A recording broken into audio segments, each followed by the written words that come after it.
시원한 바람을 느끼면서 훌훌 털어버리고 퇴근해야 되겠다. 뭐 이런 생각할 수 있는.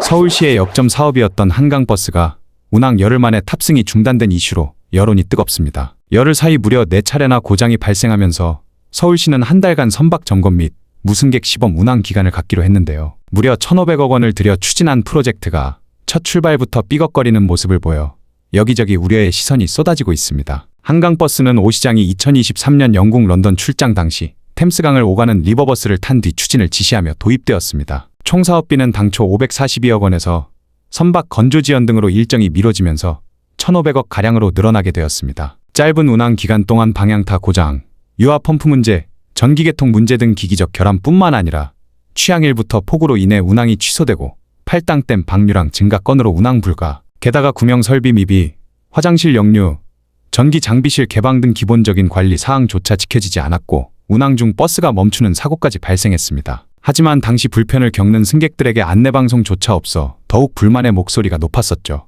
결국 한강버스는 안전, 편의, 운영 어느 하나 제대로 작동하지 못하는 총체적 부실이라는 비판으로부터 자유롭지 못하게 되었습니다. 출발부터 잦은 고장을 일으킨 선박을 건조한 업체는 놀랍게도 선박 건조 경험이 없는 신생업체였습니다. 원래는 선박 수주 경험이 많은 이중공업과 계약할 예정이었지만 업체 측은 9월 말 2척, 10월 말 6척이 가능하다 한 반면 서울시에서는 10월 초 8척을 요구하면서 엇갈려 제조업체를 변경하게 된 것입니다. 한강버스 운영사에서 밝힌 바에 따르면 10월 초 건조 가능하다고 답변한 업체는 2곳뿐이었는데 그중 지중공업 단가가 더 낮아 선정하게 되었다고 합니다. 하지만 이 업체는 선박 수주가 없었던 곳일 뿐만 아니라 계약 당시엔 등록된 직원조차 없었다는 사실이 충격을 주고 있는데요. 거기에 대부분의 공정을 하도급 공정으로 진행해서 무리한 일정 맞추기 때문이었는지 공정상의 하자가 이로 인해 발생한 것인지 의문이 드는 상황입니다. 사실 결과적으로는 지중공업 역시 일정을 맞추지 못했습니다. 서울시는 하루 예상 이용객 수를 5에서 6천으로 잡았는데